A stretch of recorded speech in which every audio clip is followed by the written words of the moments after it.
For 7 years, Evelyn Sterling was the invisible hand behind one of Chicago's most feared crime dynasties. She paid the debts. She buried the secrets. She turned a crumbling criminal operation into a billion-dollar empire. And she did it all while standing 2 steps behind a man who never once looked back to thank her. Then came the World Cup tickets. 2 seats she bought as a last act of love. And the morning she woke up to find them gone. Gone with him. Gone with her. Something inside Evelyn Sterling went very, very quiet. Not broken. Not crying. Quiet in the way a woman gets quiet when she has already decided exactly what she is going to do next. Stay with me until the end of this story. If it moves you, hit that like button and drop a comment telling me what city you're watching from. I want to see how far this story travels. I mustn't. The alarm didn't wake her. Evelyn had been awake since 4. She lay flat on her back in the center of a California king bed that cost more than most people's cars, staring at the ceiling of a penthouse that occupied the entire 42nd floor of a building she had quietly helped finance 3 years ago. The sheets were Italian linen. The air smelled like cedar and dry-cleaned suits, and the faint ghost of a cologne she used to find intoxicating. Now it just smelled like absence. Vincent had left the night before. Business in New Jersey, he'd said. Wouldn't be back until after the weekend. She hadn't asked which business. She already knew. Evelyn sat up slowly, the way a person moves when they've been holding something heavy for a long time and have finally decided to put it down. Not because the weight broke them, but because they simply don't need to carry it anymore. She was 34 years old. She had cheekbones that could cut glass and dark circles under her eyes that 7 years of crisis management and silent sacrifice had carved there permanently. She wasn't beautiful the way women in Vincent's world were usually described as beautiful. Soft, decorative, easy to overlook. She was the other kind of beautiful, the kind that made people in boardrooms shift uncomfortably in their seats without quite knowing why. She walked barefoot across the cold marble floor to the kitchen and made coffee without turning on a light. She knew this kitchen the way she knew every square inch of the life she'd built inside this marriage, by feel, in the dark, without anyone watching. The coffee was black. She drank half of it standing at the window, looking out at Chicago, doing what Chicago always did at 4 in the morning, grinding, moving, indifferent to whatever private disasters were unfolding behind its lit windows. Then she picked up her phone and opened the airline's travel tracker. Vincent's flight had landed at Newark Liberty at 11:47 the previous night. The second name on the reservation, the name she'd found 3 weeks ago buried inside a shared calendar event Vincent had forgotten to make private, was Chloe Bennett. Evelyn set the mug down on the counter, carefully, without a sound. She'd known about Chloe for longer than she'd admitted to herself. Known the way you know something when every piece of evidence has been sitting in front of you for months, and you keep choosing to look at the walls instead. The late nights that came later and later. The phone tilted at angles she was never meant to see. The faint change in how Vincent touched her, or stopped touching her, somewhere around the middle of last year. She told herself it was the pressure of the syndicate's expansion into real estate. She told herself men like Vincent carried stress that manifested in distance, in coldness, in the particular cruelty of making their wives feel invisible without ever raising a hand. She'd told herself a lot of things. Then she'd found the calendar event, CEB plus VM, MetLife 5i, P-Box, World Cup Final, and she'd understood, with the kind of clarity that only comes after you've run out of excuses, exactly what she was looking at. Because those tickets were hers. She had purchased them 6 weeks ago. 2 VIP seats in the premium box at MetLife Stadium for the 2026 FIFA World Cup Final. It had taken her 4 days of negotiation through her corporate contacts at the stadium, a favor called in from a sports marketing executive she'd helped place 3 years ago, and $48,000 of her own money. Her own. Not the syndicate's operating accounts, not the shell companies, not the intricate financial architecture she had constructed over 7 years to keep Vincent's empire clean and his name untouchable. Her personal account. Money she had earned before Vincent, before Chicago, before she had quietly dismantled her own career to become the invisible engine of someone else's kingdom. She had bought the tickets as a surprise, an anniversary gift, a last genuine attempt to reach whatever was left of the man she had married. She had wrapped the envelope in navy blue, tied it with silver ribbon, and hidden it in the top drawer of her nightstand. 3 weeks ago, the envelope had disappeared. She'd assumed she'd moved it. Then she'd assumed he'd found it early. Then she'd seen the calendar event and stopped assuming anything. Evelyn finished the rest of her coffee cold. She had 5 days before the World Cup final. She had already been preparing for 4. The offices of Harmon and Devane Investigations sat on the 7th floor of a building on West Madison that hadn't been renovated since the 90s. Marcus Harmon was 61, had spent 20 years with the Chicago PD before a disagreement with a politically connected captain ended his career without a ceremony, and operated in the city's shadow economy with a thoroughness that made people uncomfortable when they first saw what he was capable of producing. Evelyn had found him through a source she trusted. She had called him from a burner phone she'd purchased in cash from a convenience store on the north side, given him nothing but a name and an account number, and told him what she needed. He had delivered it in a single manila folder that was 3 inches thick. She sat across from him now in a chair that had stuffing coming out of one armrest, the folder open on the desk between them, and worked through it with the same methodical efficiency she brought to quarterly audits and crisis negotiations. Page by page, photograph by photograph, recording by recording. It was worse than she'd expected, which was saying something because she had expected it to be bad. Chloe Bennett was 26, a marketing associate at a commercial real estate firm that, Evelyn noted without particular surprise, held 2 contracts with businesses in the Moreau portfolio. The affair had been running for 11 months. There were hotel receipts from 9 different cities. There were photographs taken at their anniversary dinner in March.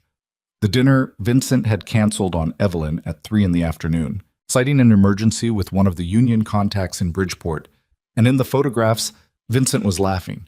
The unguarded, open-mouthed laugh that Evelyn hadn't seen directed at her in years. There were also financial documents that had nothing to do with the affair.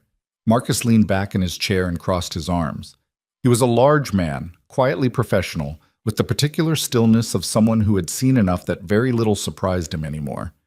"The last section," he said, "the wire transfers. You're going to want to look at those carefully." She already had. 3 transfers, each for amounts just below the federal reporting threshold, moving through 2 of the Moreau Syndicate's legitimate holding companies into an account registered under a name she didn't recognize. It wasn't the money itself that concerned her. She had handled larger transactions with greater complexity and zero trail. What concerned her was that she hadn't authorized these transfers, hadn't structured them, hadn't even known they existed. Someone had been running money through the architecture she'd built without her knowledge. "How recent?" she asked. "The earliest is 14 months ago. The most recent cleared 9 days ago." Evelyn closed the folder. "Can these be traced back to the source?" Marcus looked at her for a moment. "With the right documentation, yes. To someone who knows what they're looking at, the structure is distinctive. Forensic accountants would call it a signature." "My signature," she said. He didn't answer. He didn't need to. She picked up the folder and stood. "Thank you, Marcus. I'll be in touch." "Mrs. Moreau." "Sterling," she said without turning around. "Evelyn Sterling." She took the stairs down instead of the elevator. 7 flights. She needed to think, and thinking required movement, and movement required stairs. By the time she pushed through the ground floor door into the gray Chicago morning, the outline of what she needed to do had arranged itself in her mind with the clean geometric precision of a deal structure. She had assets to protect. She had evidence to deploy. She had one person she needed to speak to before any of this could move forward. And that conversation was going to be the hardest thing she had done in 7 years. Margaret Moreau lived in a townhouse in Lincoln Park that she had occupied for 38 years and refused to leave, despite the fact that her son had offered to install her in something 3 times the size in River North. The house smelled like good coffee and cedar furniture polish and the particular closed-window stillness of a woman who kept her own counsel. She was 67, silver-haired, straight-backed, with brown eyes that had watched her husband build the Moreau Syndicate from the ground up, and had watched her son inherit it and had never once flinched at what that required. She was not a soft woman. She was not a sentimental woman. She had attended the weddings and the funerals with equal composure and had never embarrassed the family in public, which was the thing that mattered most in the world she had chosen to live inside. She had also always been kind to Evelyn, in the carefully calibrated way of a woman who respected competence, recognized it in another woman, and filed that recognition away without ever quite acknowledging it out loud. Evelyn arrived at 10 in the morning, unannounced. Margaret opened the door herself, looked at Evelyn's face, and stepped back without a word to let her in. They sat in the front room. Margaret poured coffee without asking.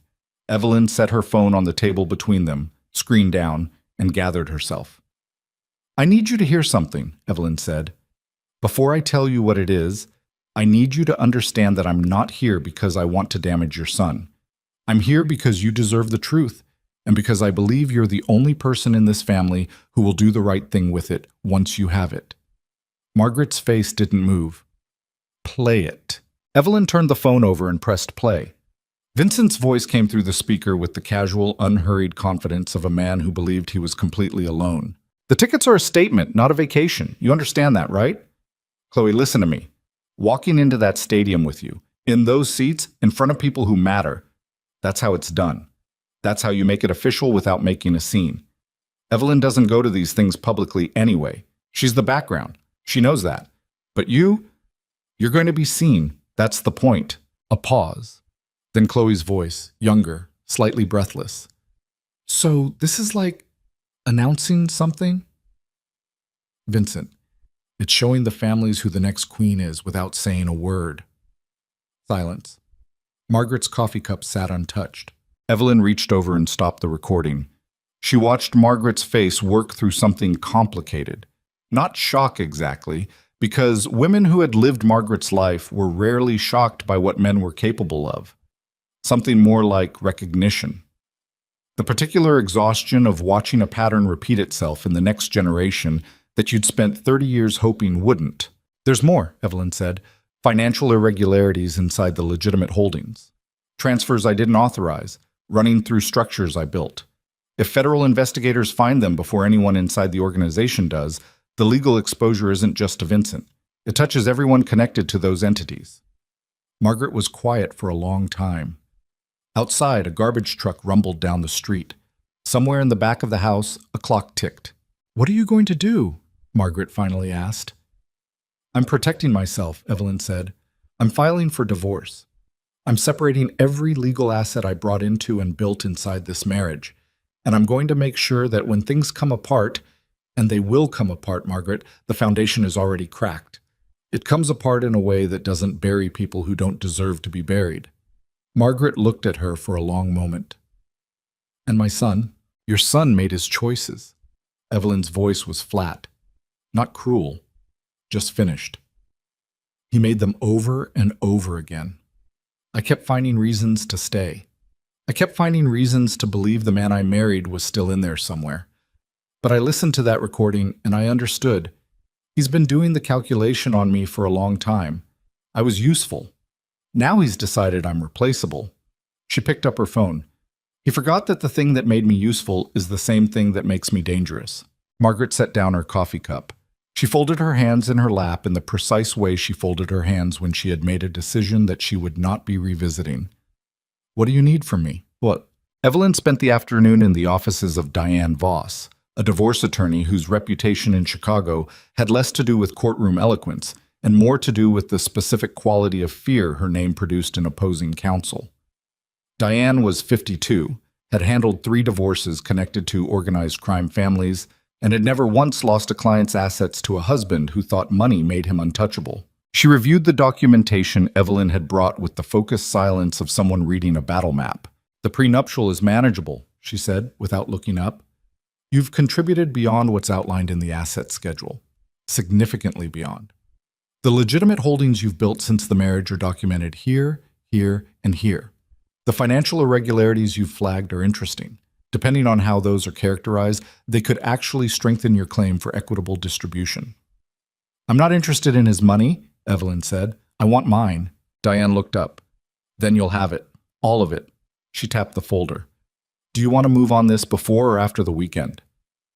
Evelyn thought about Vincent in a hotel room in New Jersey right now, probably ordering room service, probably showing Chloe something on his phone, probably feeling the loose, relaxed confidence of a man who believed his life was perfectly arranged. Before, she said, file Friday morning. She spent Thursday evening doing three things. She transferred every asset held in her name alone: the consulting fees, the event company equity she'd retained from before the marriage, the investment accounts Vincent had never known the full scope of, because she had learned very early that a woman in her position needed things that were entirely her own, into a protected trust managed by a financial services firm in a building on Michigan Avenue that had no connection whatsoever to the Moreau Syndicate's orbit. She placed two phone calls. The first was to a contact at a federal law enforcement office she had cultivated carefully over the preceding 3 years, a relationship built on the kind of professional courtesy that doesn't get documented. She told him where to look and what he would find there, and which forensic accountant she would recommend to interpret what he found. The second call was to a sports marketing executive at MetLife Stadium, a man named Derek Chu, who owed her a favor of the kind that doesn't expire. I need to transfer one of the VIP seats, she told him. Same box, different name on the access credential. Which name? Margaret Moreau. A pause. Is everything okay, Evelyn? Everything is exactly as it should be, she said. Thank you, Derek. She hung up, stood at the window for a long moment, and looked out at the city. Somewhere in New Jersey, Vincent Moreau was sleeping the deep, satisfied sleep of a man who believed he had already won. He had no idea that the woman who had spent 7 years making him powerful had spent the last 5 days ensuring that the moment he walked into MetLife Stadium beside Chloe Bennett, the most public stage he had ever chosen would become the site of the most precise, perfectly constructed ambush of his life. The World Cup final was in 48 hours, and Evelyn Sterling had not bought those tickets to watch a football match. The divorce filing hit Vincent's attorney's inbox at 9:14 on Friday morning. Evelyn knew the exact time because Diane Voss sent her a confirmation timestamp with the precision of a woman who understood that in certain kinds of war, documentation was ammunition. Evelyn was sitting in a window booth at a coffee shop on Wabash when the message came through, both hands wrapped around a ceramic mug, watching the Friday morning foot traffic move past the glass with the indifferent momentum of a city that did not care about her marriage or its ending. She read the timestamp. She set the phone face down on the table. She drank her coffee. She felt nothing she had expected to feel. No relief. No grief. No the floor-dropping-out sensation she'd braced herself for during the drive over. What she felt instead was a very specific kind of stillness, the kind that comes not from peace, but from the absence of a weight so familiar you'd stopped noticing it was there until the moment it lifted and the sudden lightness was almost disorienting. 7 years. She turned the phone back over and opened her contacts. There were calls to make. The day was not going to manage itself. Amit. 3 blocks north, in a corner office on the 14th floor of a building that housed 3 shell companies and 1 legitimate architecture firm, a man named Gerald Pruitt was having the worst morning of his professional life without yet knowing why. Gerald was 58, the Moreau Syndicate's primary legal counsel for its legitimate operations, a position he had occupied for 11 years with the steady, well-compensated comfort of a man who had long since made peace with the moral geography of his career. He was good at his job. He was discreet. He billed $460 an hour, and he did not ask questions whose answers would inconvenience him. He had received the divorce filing at 9:14. He had read it twice. Then he had called Vincent's cell phone 4 times in 11 minutes, getting voicemail each time, because Vincent Moreau was in a hotel suite in New Jersey with the Do Not Disturb setting engaged and his phone charging on the far side of the room.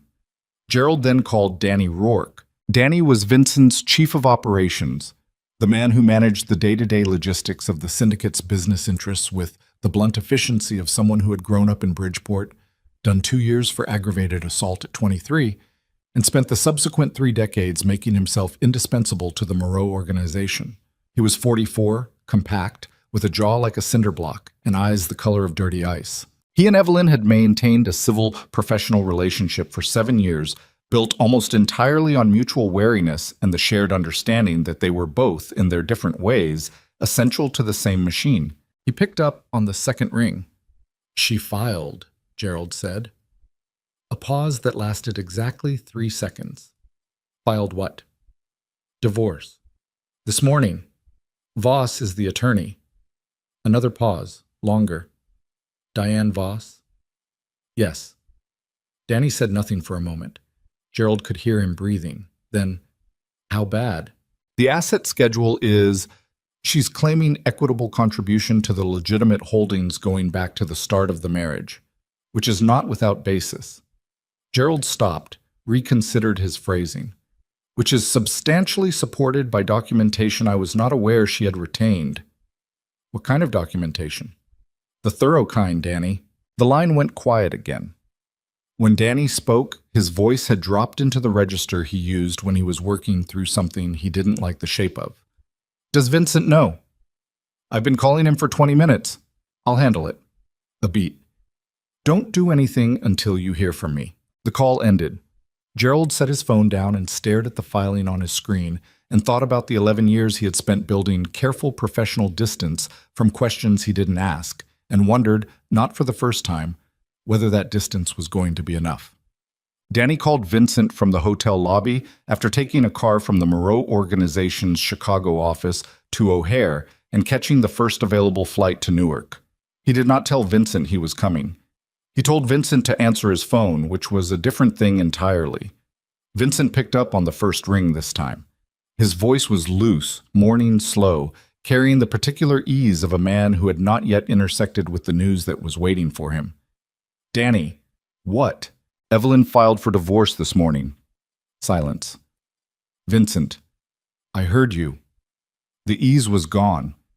In its place was something harder, and underneath the hardness, something that Danny, who had known Vincent Moreau for 22 years, recognized as the specific quiet of a man recalculating.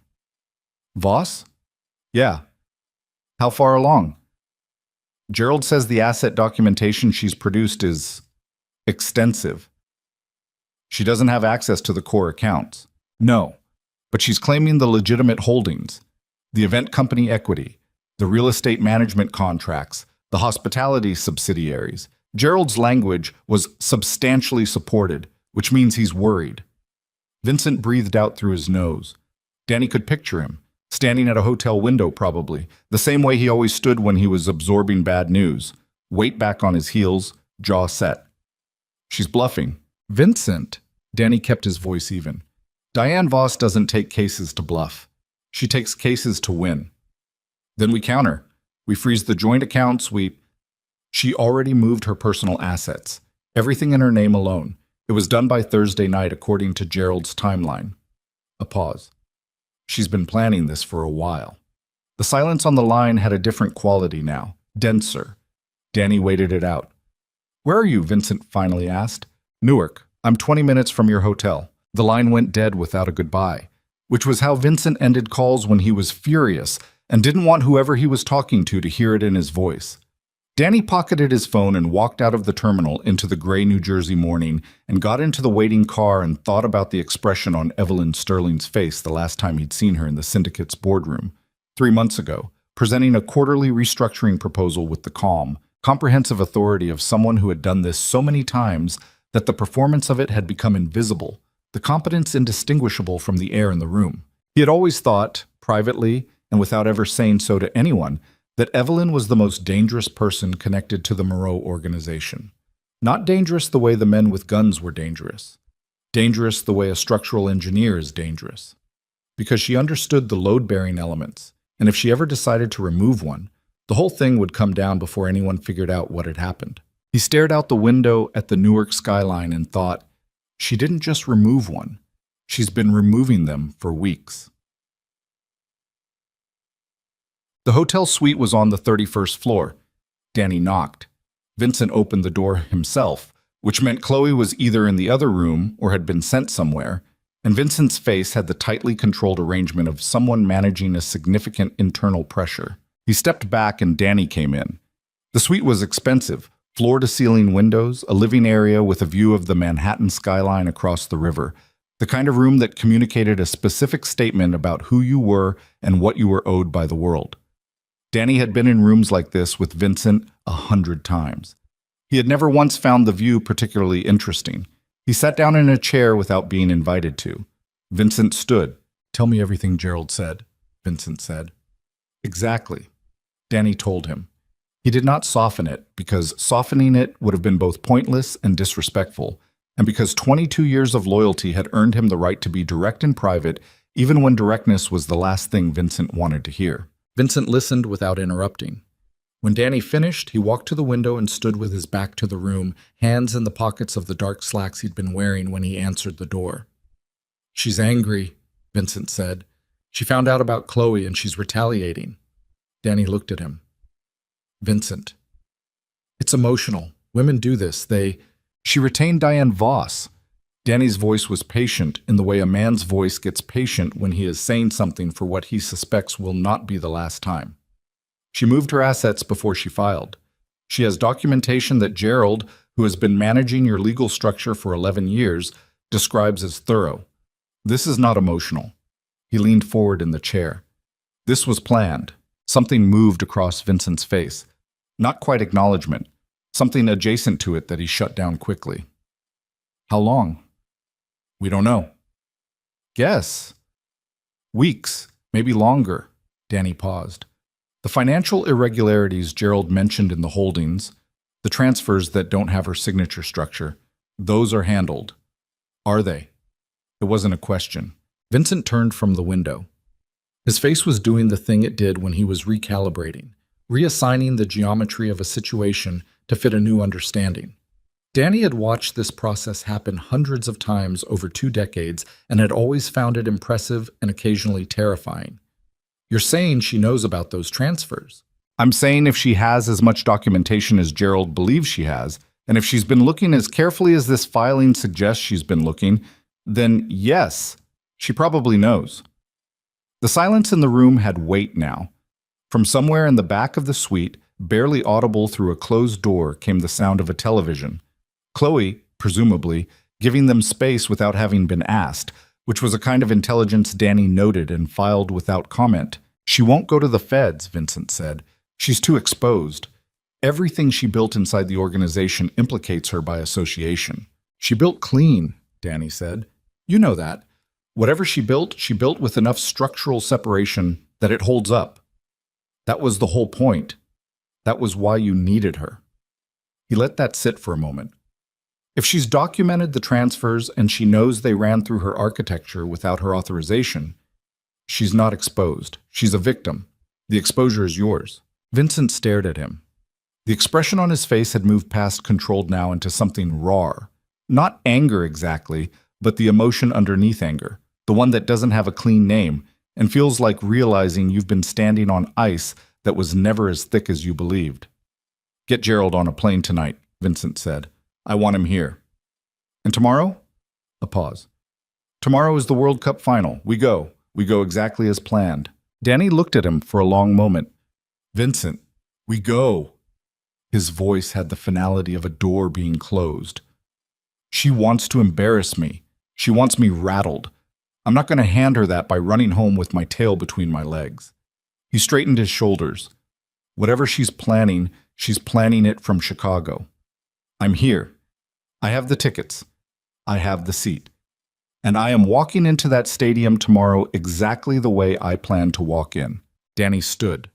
He had known Vincent long enough to recognize when an argument was finished before it started. He also knew, with the quiet certainty of a man who had survived 22 years in an organization that did not reward poor judgment, that Vincent was making a mistake. Not a tactical mistake. Something deeper. The kind of mistake that comes from confusing what you want to be true with what is actually true, and then building a plan on the foundation of that confusion. He didn't say any of this. He picked up his jacket and walked to the door. I'll call Gerald, he said. He was in the elevator, descending, when his phone buzzed with a text from a number he didn't recognize. 3 words and an attachment. Check the seats. He opened the attachment. It was a MetLife Stadium VIP box seating chart. 2 seats were highlighted in the premium section. The seats registered under the Moreau reservation, seats he himself had confirmed 3 weeks ago through the syndicate's sports entertainment contacts. Both seats were shown as active. Both access credentials were valid. But the name on the second seat had been changed. Danny stared at the screen. The elevator reached the lobby. The doors opened.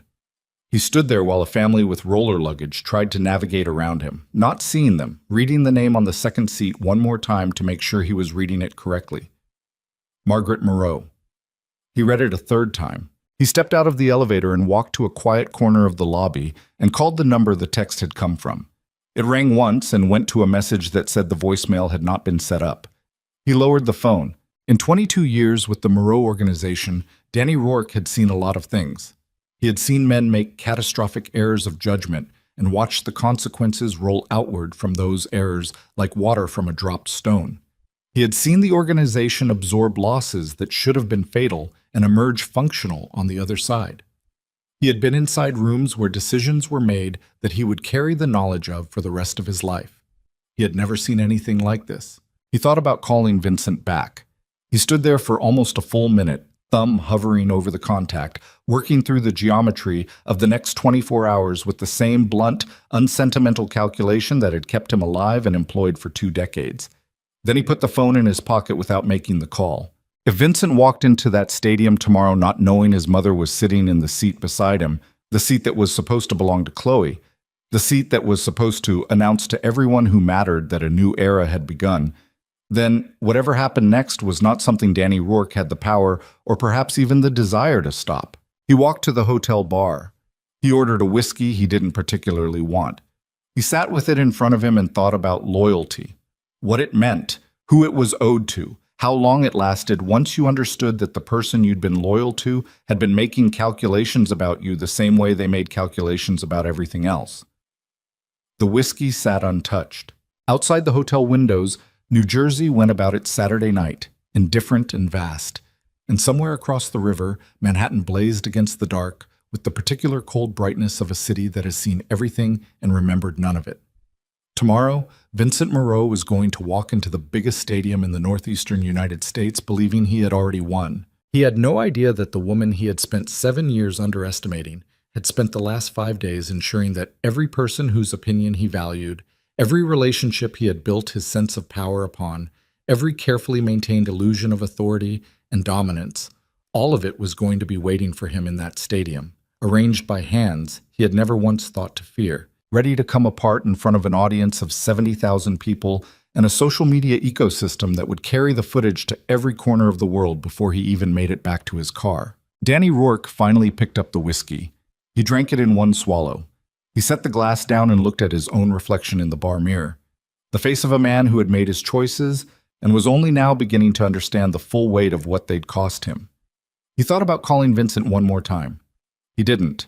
The morning of the World Cup final arrived the way bad days always do. Ordinary at first, the light coming in sideways and gray through hotel curtains, the city outside making its regular noises. Nothing in the air to warn you that the architecture of your life was about to be tested in ways you hadn't prepared for. Evelyn was awake at 5:30. Chicago time. She had not slept more than 3 hours, not because she was frightened, but because her mind had been running contingency calculations since midnight with the relentless, grinding efficiency of a system that didn't know how to power down.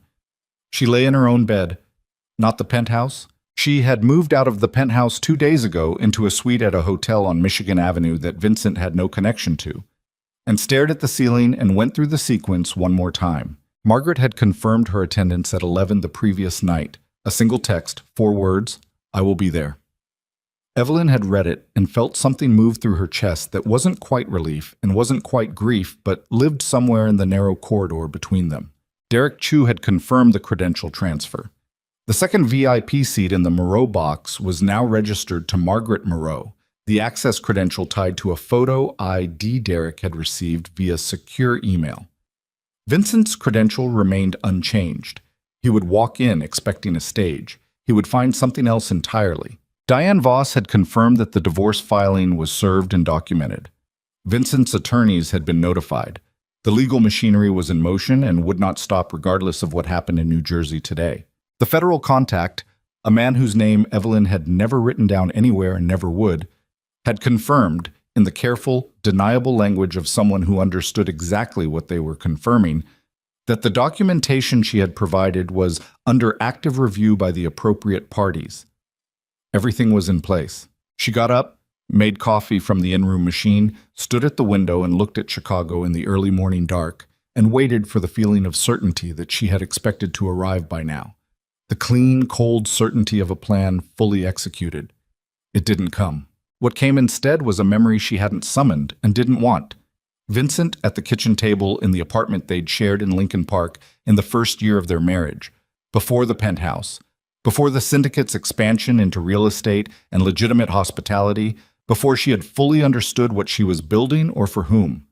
He'd been reading something, and he'd looked up when she walked in and smiled at her with the unguarded, uncalculated warmth of a man who had not yet learned to weaponize his own charm. She had stood in the kitchen doorway in an oversized sweater and thought, "This is the one. This is the person I will spend my life with." She had been wrong about so many things. She drank her coffee. She got dressed. She had a plane to catch. She landed at Newark at 10:47. A car was waiting, arranged through a service that had no connection to anyone in Vincent's world. The driver didn't speak. That was fine. She didn't need conversation. She needed the 45 minutes between the airport and the stadium to finish becoming the version of herself that today required. The version that didn't remember the kitchen table in Lincoln Park. The version that had only the plan and the documentation and the forward momentum of 7 years of grievances arriving at their logical conclusion. She got out of the car at the stadium's administrative entrance and walked inside. The thing about MetLife Stadium on World Cup final day was the scale of it.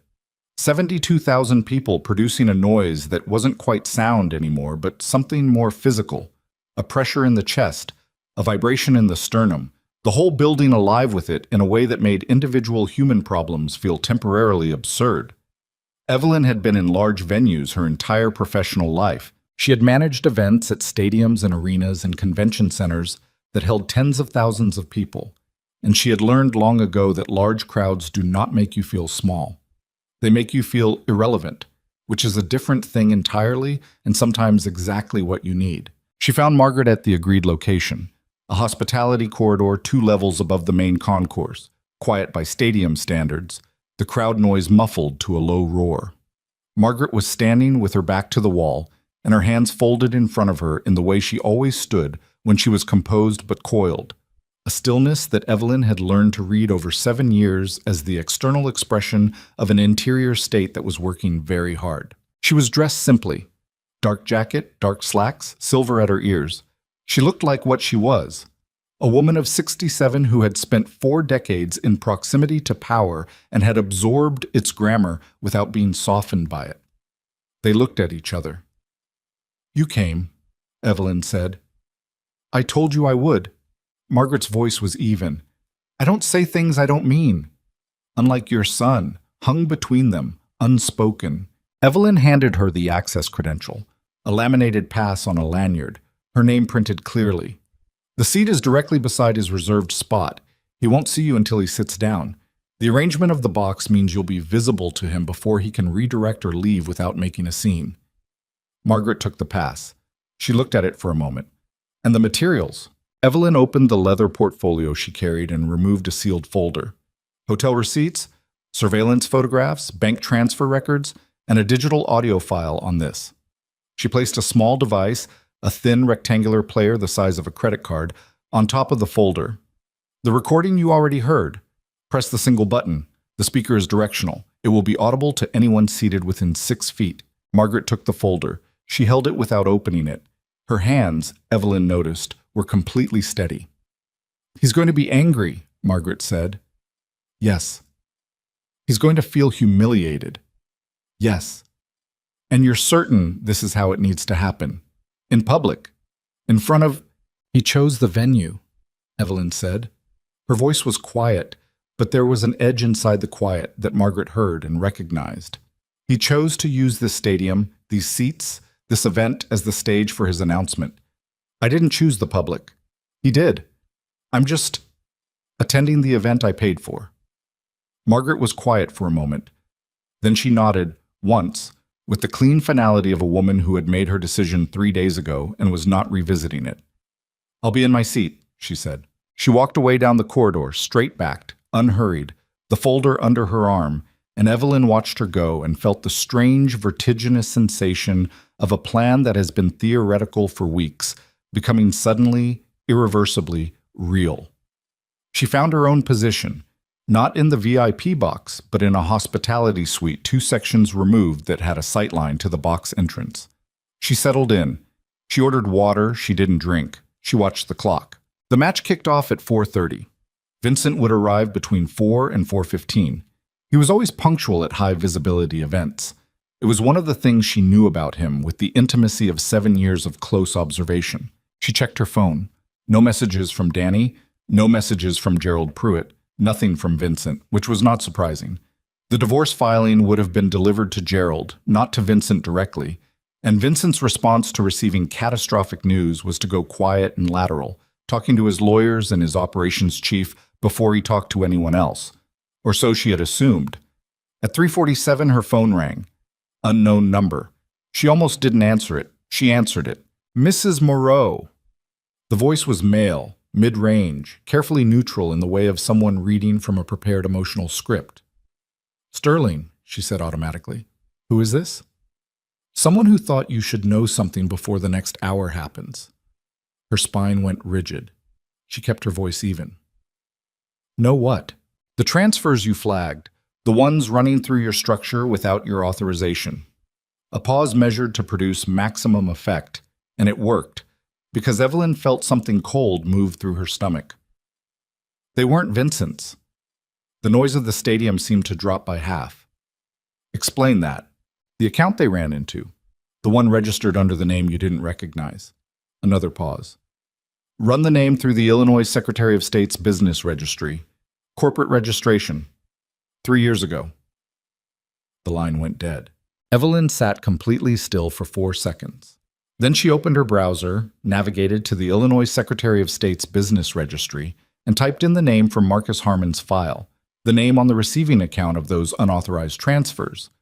The name she had assumed was a shell constructed by Vincent or someone operating on his instructions. The registry returned a result in under 3 seconds. She read it. Then she read it again. The registered agent of the entity was listed as a law firm she didn't recognize. The principal officer was listed as a name she did recognize. A name she knew with the specific physical familiarity of someone you've worked beside for years. Someone whose professional habits and communication patterns and decision-making framework you know as well as your own. Gerald Pruitt. Not Vincent's shell, Gerald's. She sat with that for a moment. Her mind was already running the implications with the cold, mechanical speed it defaulted to under pressure, and the implications were unraveling something she had believed to be solid. Gerald had been running money through her architecture without Vincent's knowledge, or with Vincent's knowledge and without her.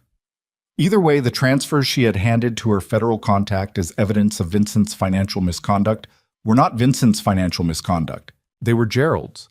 And she had just handed a federal investigator documentation that, without the full context, implicated the structure she had built, her structure, an activity that she had not authorized and could not now cleanly separate from her own fingerprints on the underlying architecture. She had made an error. In 7 years of managing the Moreau Syndicate's legitimate operations, she had not made a single material error. She had built the system to be error-resistant precisely because she understood that in the world she was operating in, errors did not produce correction. They produced catastrophe. She had made an error. She stood up, sat back down, made herself breathe. Think. Think it through the way you always think it through, from the point of failure backward to the place where the chain can be reattached. She called Marcus Harmon. He picked up in 2 rings. I was wondering when you'd call. The account, she said. The receiving account for the transfers. Did you trace the beneficial ownership fully? A pause that was slightly too long. I traced it to the registered entity. Did you trace it past the registered entity? Another pause. The beneficial ownership layer is, it's been structured carefully. I got to the registered agent and I had what I thought you needed. You didn't go deeper. Evelyn? He hadn't called her that before. Always Mrs. Moreau. The use of her first name was its own kind of information. I was working a compressed timeline with the parameters you gave me. You said you needed documentation of transfers running through the Moreau structure.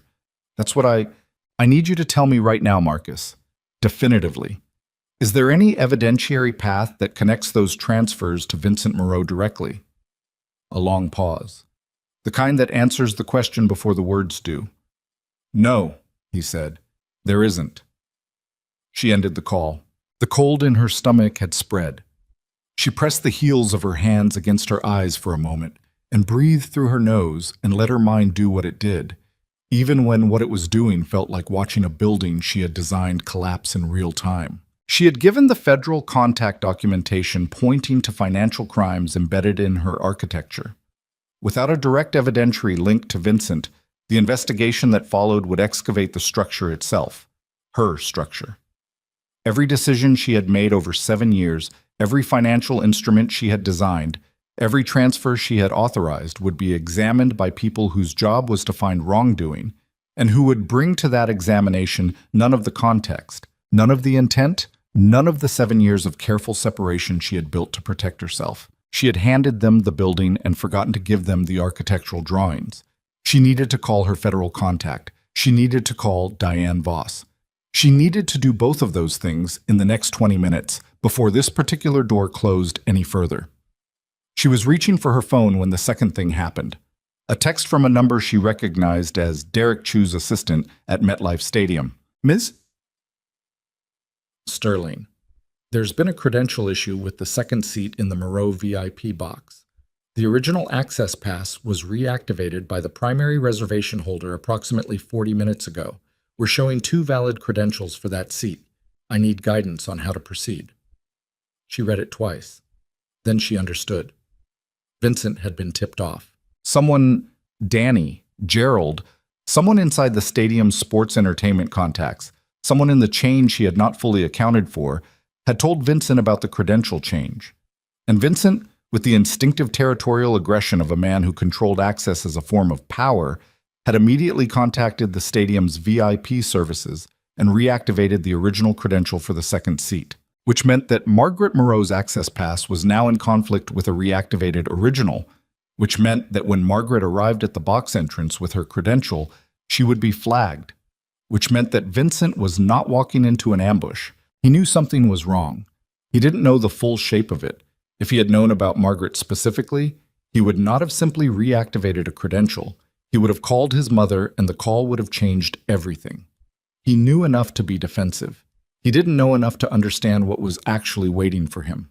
But the window was closing. Evelyn was on her feet and moving before she had consciously decided to move, the phone at her ear, calling Derek Chu directly. He picked up in one ring. Derek? Listen to me carefully. The credential conflict, do not resolve it through standard protocol. Flag it as a system error and hold both passes as valid pending manual review. Can you do that? Evelyn, our VIP services team has already been contacted by... I know who contacted them. Can you hold it? A pause. I can buy you maybe 30 minutes before my supervisor gets involved. That's enough. Hold it. She hung up and turned and found herself face to face with a man she had not seen coming down the hospitality corridor. He was standing 6 feet away, hands in his jacket pockets, watching her with the dirty ice eyes and the cinder-block jaw, and the specific expression of a man who had spent the last 18 hours deciding something. Danny Rourke. They looked at each other across 6 feet of corridor carpet, while the stadium roared around them like something alive. How long have you been standing there? She said. Long enough. He didn't move. Gerald's dirty. You know that now. Yes. Vincent doesn't. He paused. Or he didn't, until Gerald called him this morning and told him that the federal documentation you provided points to the transfers. Gerald told him you've tried to implicate him in transactions he didn't authorize. Gerald told him you're trying to bury him. The cold in her stomach became something more specific and more dangerous. Gerald told him I'm the one running the unauthorized transfers. Gerald told him you've been siphoning from the legitimate holdings and building a case to cover it. Danny's voice was flat, carrying the information the way he carried everything. Without visible affect, the emotional content entirely submerged. Vincent believes it, or he's chosen to believe it, which for practical purposes is the same thing. That's insane. The documentation you built, Danny said, with your fingerprints on the architecture. Gerald's had 11 years to learn how you build things. He built this to look like you. He paused. He's been planning his exit from the Moreau organization for longer than you've been planning yours. He just needed someone else's war to hide his retreat in. Evelyn stood there. The stadium noise was a physical thing, pressing against the walls of the corridor, and she felt suddenly and completely the weight of what she was standing inside. Not just the plan she had constructed, not just the marriage she was dismantling, but the full 7-year architecture of a life built inside a world that had been lying to her with the same patient thoroughness with which she had been lying to herself. "Vincent thinks I'm the one who went to the feds," she said. "Yes. And he thinks the financial crimes they're going to find are mine." That's what Gerald told him. "And Gerald is currently on a flight to Zurich," Danny said. "Left Newark an hour ago." The silence between them lasted perhaps 3 seconds. It felt longer. "Why are you telling me this?" Evelyn said. Danny looked at her for a moment with those dirty ice eyes. He looked tired in a way that went past the physical. The tiredness of a man who has been carrying something corrosive for a long time and has finally decided that the weight of it is no longer survivable. "Because in 22 years," he said, "I've watched Vincent make a lot of decisions, good ones and bad ones. But this is the first time I've watched him choose to believe something this convenient over something this obvious." He paused. "You didn't steal from him. I know what that looks like. I've seen it. This isn't it." Another pause, longer. "And Gerald Pruitt has been the one consistent presence in every financial decision I've questioned for the last 3 years." "You knew," Evelyn said. Not an accusation, a recognition. "I suspected." His jaw tightened. "Suspicion isn't the same as knowing, and in this organization you don't bring suspicion to the table. So you did nothing." "I'm doing something now." She looked at him. Outside, the crowd noise surged as something happened on the pitch. A near miss or a foul. Something that sent 70,000 people to their feet for a moment, and then settled back into the sustained, rolling pressure of a crowd waiting for something decisive. "What Vincent believes," she said slowly, "changes the calculation inside the box. If he goes in there thinking I've stolen from him and implicated him with federal investigators, he's not walking into an ambush. He's walking in ready to be the one who... He's not going to do anything in front of 70,000 people," Danny said. "He's angry, not stupid." "But Margaret's credential has been flagged. Vincent knows there's a second pass on the seat. He doesn't know it's his mother. He thinks it's someone you placed." Danny pulled his hand from his jacket pocket. He was holding a phone. On the screen was a text exchange. Vincent's name at the top. She read the most recent message. "If anyone tries to access that seat who isn't Chloe, have security handle it quietly. I don't care who it is." Evelyn read it twice. Margaret Moreau was going to arrive at the VIP box entrance with a credential that the primary reservation holder had flagged for security removal. The box staff, following Vincent's instructions, would stop her. Margaret, dignified, straight-backed, 67 years old, would be turned away from the seat her son had indirectly used to announce her daughter-in-law's replacement by security personnel acting on her own son's instructions. The folder with the documentation would stay closed. The recording would never play. The ambush would dissolve before it began, and Evelyn would be standing 2 sections away with a federal investigation pointed at her own architectural fingerprints and a husband who had been told by his trusted attorney of 11 years that she was the one who had betrayed him. She felt it then. Not panic. She hadn't panicked since she was 22 years old and had learned in a single bad professional crisis that panic was simply fear with bad time management. But something close to it. She had 30 minutes, and the plan was gone, and Danny Rourke was standing in front of her, and the crowd outside was 58,000 people who did not care about any of this, and Evelyn Sterling did the thing she had always done when the architecture collapsed. She stopped looking at what was broken and started looking at what was still standing. What was still standing? Margaret was inside that box. The folder was in her hands. The audio player was in her jacket pocket. Vincent did not yet know his mother was sitting in the seat beside his. He knew the credential had been changed. He did not know to whom. That gap, the distance between what Vincent suspected and what Vincent actually knew, was the last functional piece of the original plan. It was narrow. It was closing. But it was there. How did he find out about the credential change? She said to Danny.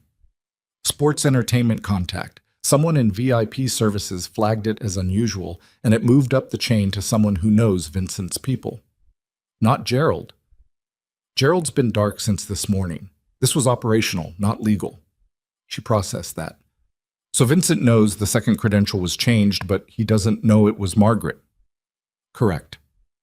And he's instructed box security to remove anyone who isn't Chloe. Yes? But Chloe isn't here. Danny looked at her steadily. No, she isn't. Evelyn felt something click into alignment. Not the elegant, pre-planned alignment of a strategy executing cleanly, but the rougher, more improvised alignment of someone who has stopped trying to execute the original plan and started trying to win the actual situation. These were not always the same thing. She had learned that today. I need to get to that box entrance before Vincent does, she said.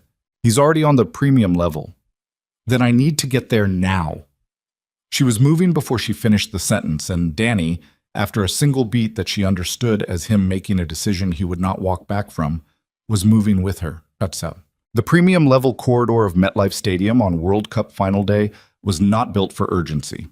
It was built for the leisurely movement of high net worth individuals who had paid for the experience of arriving without friction, of never feeling crowded or rushed, of existing inside an event at a level of remove that insulated them from the animal press of the general admission floors below. The carpet was thick, the lighting was warm. The crowd was sparse enough that two people moving at speed were conspicuous. Evelyn moved at speed anyway. She had the portfolio in one hand and her phone in the other, and she was already dialing Derek Chu as she walked, her heels loud on the carpet despite its thickness, her heart doing something her chest was having trouble accommodating. Derek picked up in one ring. Evelyn, the situation with the... Derek, listen, the security staff at the Moreau box, the instructions they received from the primary reservation holder. Can you countermand those instructions directly from VIP services? A pause. I can, but it'll create a formal conflict of authorization that goes into the event incident log. I need you to do it, right now. Call them directly and tell them the second credential stands and no guest is to be removed from that seating allocation regardless of instructions from the reservation holder. Evelyn, if the reservation holder complains to the stadium authority, Derek... She stopped walking for exactly 2 seconds, long enough to put everything into her voice that the situation required. You owe me a favor. You said so yourself. I'm calling it. Silence. Then, give me 2 minutes. She kept walking. Danny was half a step behind her, saying nothing, which she appreciated. She did not need conversation right now. She needed corridor, and she needed time, and she needed Derek Chu to move faster than he typically moved. The box entrance came into view 60 meters ahead. 2 security staff, white polos, earpieces, and Margaret, standing 6 feet from the entrance, credential in hand, folder under her arm, back straight, doing what Margaret did, waiting with the composure of someone who has outlasted harder things than a credential dispute at a football stadium. Evelyn's phone buzzed. A text from Derek. Done. They've been told second credential is confirmed by VIP Director Override. No removal. She exhaled through her nose. One problem closed. The next one was walking toward the box entrance from the far end of the corridor. Vincent. He was 60 meters away on the opposite side, coming from the elevator bank, moving with the deliberate pace she recognized, shoulders set, face controlled, the physical grammar of a man who had decided something and was implementing it. He was alone. No Chloe, no security of his own, which meant he had come to handle this personally and quietly, which was both better and worse than the alternative. He hadn't seen her yet. He hadn't seen Margaret. The box entrance was equidistant between them. Evelyn had perhaps 45 seconds before he reached the security staff and found out that his instructions had been countermanded. She covered the distance in 30.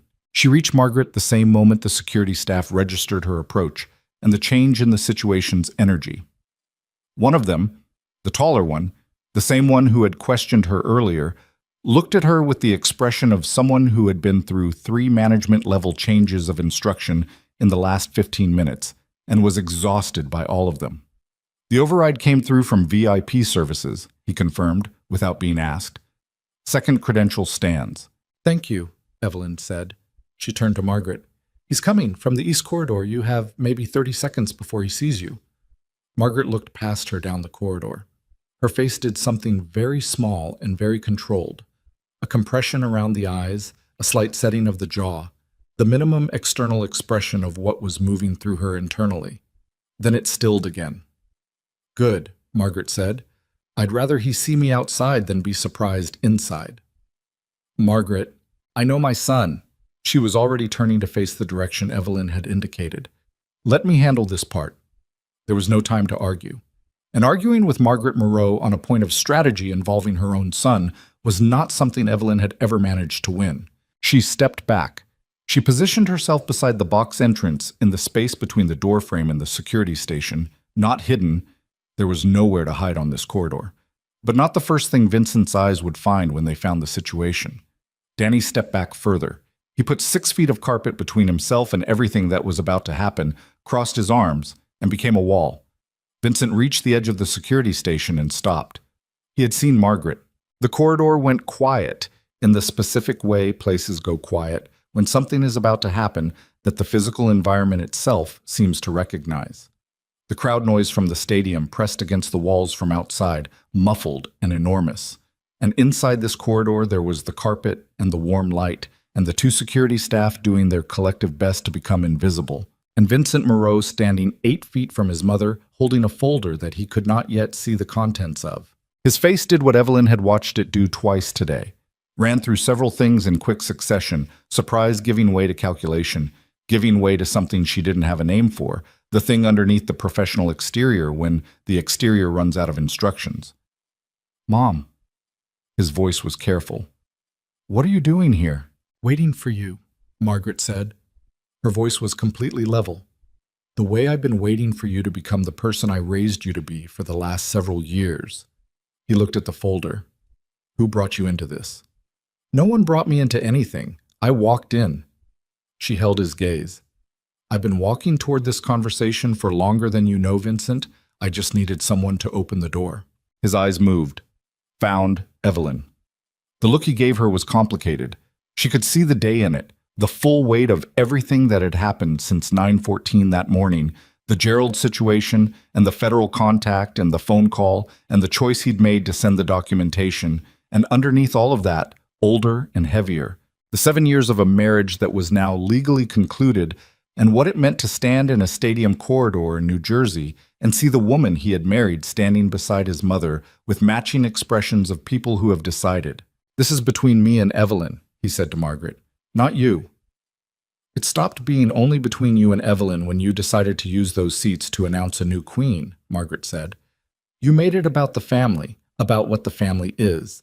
I have a vote in that conversation. His jaw tightened. You had no right to... I have every right. Her voice didn't rise. It didn't need to. The weight of it came from somewhere below volume, from the accumulated authority of 67 years and 4 decades of watching this organization run, and the very specific moral credibility of a woman who has finally stopped excusing something she should have called out years ago.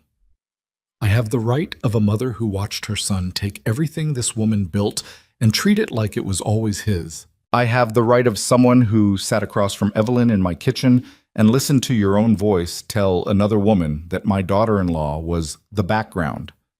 That was my voice too, Vincent. Every time I said nothing. The corridor was very quiet. Vincent's breathing had changed. She could see it from where she stood. The rise and fall of his chest, slightly faster, slightly shallower.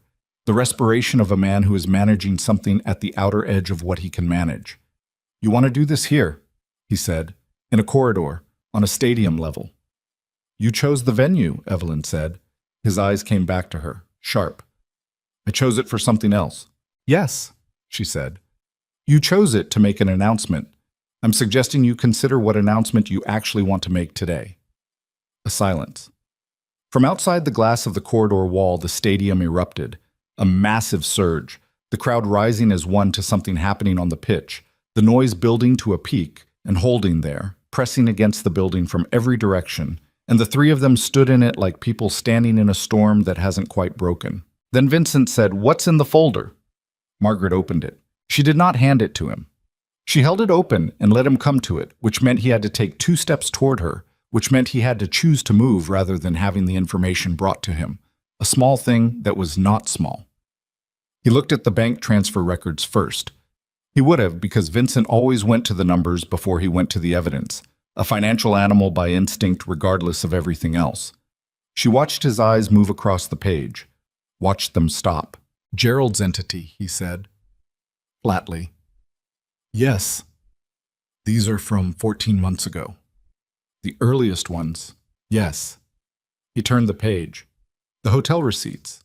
He looked at those differently. She could see the difference in how he held the folder, the slight change in the angle of his shoulders. The financial records had produced calculation. The hotel receipts produced something older and more physical. He didn't look at the photographs.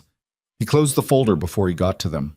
"I've already sent the documentation to the federal investigators," he said. His voice was under very tight control.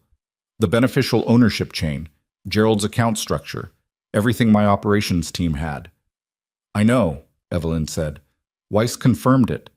Something moved across his face. "You've been in contact with Weiss directly." "I initiated the original contact, yes. And you didn't tell me." "I didn't tell you a lot of things," she said, "the same way you didn't tell me a lot of things. We got very good at that." He looked at her for a long moment. The controlled expression had developed over the course of this conversation, a kind of porousness. The professional face still there, but no longer quite sufficient to contain what was moving behind it. She recognized it. She had spent 7 years learning to read his face the way you learn to read the faces of people you live with. Involuntarily, comprehensively, with an accuracy that doesn't require effort and doesn't go away. "The settlement terms," he said. "Diane Voss's terms." "Yes." "The legitimate holdings. Everything I built. My consulting equity, the hospitality subsidiaries I restructured, the event company's stake, my work. That's all I want." He was quiet. She could see him running numbers, not the emotional accounting, the financial accounting, the actual structural impact of the settlement terms on what remained of the Morrow organization after Gerald's theft and the federal investigation and the audit exposure that was coming regardless of how cooperatively the documentation had been provided. "It's fair," Danny said from behind her. Both of them looked at him. He hadn't moved from his position, arms still crossed, expression neutral, the particular neutrality of someone who has made a decision about where he stands and is not ambivalent about it. "It's fair," he said again. "She built it. You know she built it. The terms Voss filed are what she's entitled to and less than she could have claimed." A beat. "Gerald took more than that from you in 14 months, and you gave him 11 years of trust. I'd consider the comparison." Vincent looked at Danny for a long moment. Something passed between them. The compressed communication of 2 men who have known each other for more than 2 decades and have developed a language for it that doesn't require words. Evelyn had seen it before. She had always found it slightly impenetrable and had learned not to try. Whatever passed between them, when it was done, Vincent's shoulders had changed, not broken. She had not come here to break him, and she had not. He was still standing with the same physical authority, the same fundamental density of presence that had defined him since she'd met him. But something had settled differently, some load redistributed. He looked at his mother. Margaret was watching him with the brown eyes that had watched him his entire life. Not soft, exactly. Not the sentimental gaze of maternal indulgence, but attentive. The look of a woman who sees her child clearly, without the convenient distortions of pride or defensiveness, and loves him anyway, and holds him accountable anyway, and understands that both of those things are possible simultaneously, and that doing only one of them is not actually love. "I need to make calls," he said.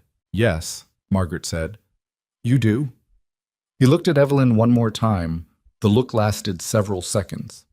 She held it without flinching and without softening, because she was done performing both flinching and softening, and because whatever this look was, apology, recognition, the particular grief of a man who understands too late what he had, it was his to carry, not hers to manage. "My attorneys will contact Voss," he said, "this week." "Good," she said.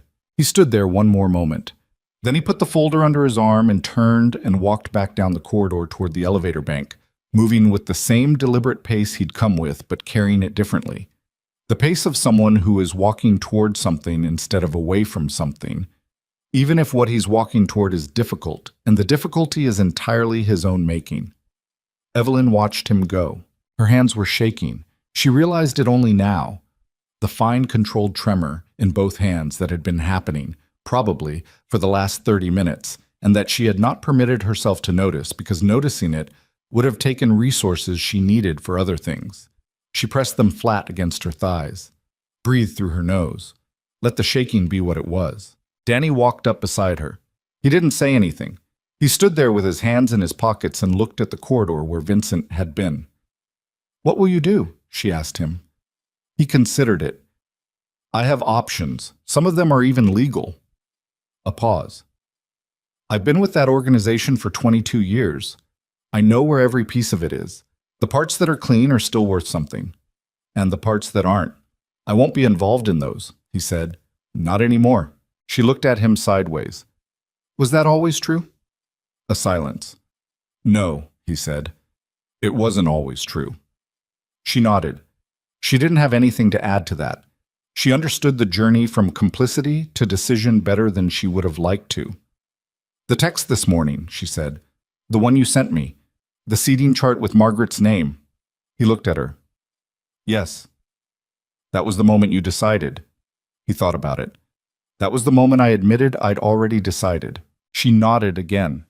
Margaret appeared at her shoulder, coat over her arm, the empty folder held at her side. The audio player had never needed to come out of her pocket. The recording had never needed to play. "Shall we go in?" Margaret said. "The match is in the 61st minute." Evelyn looked at her.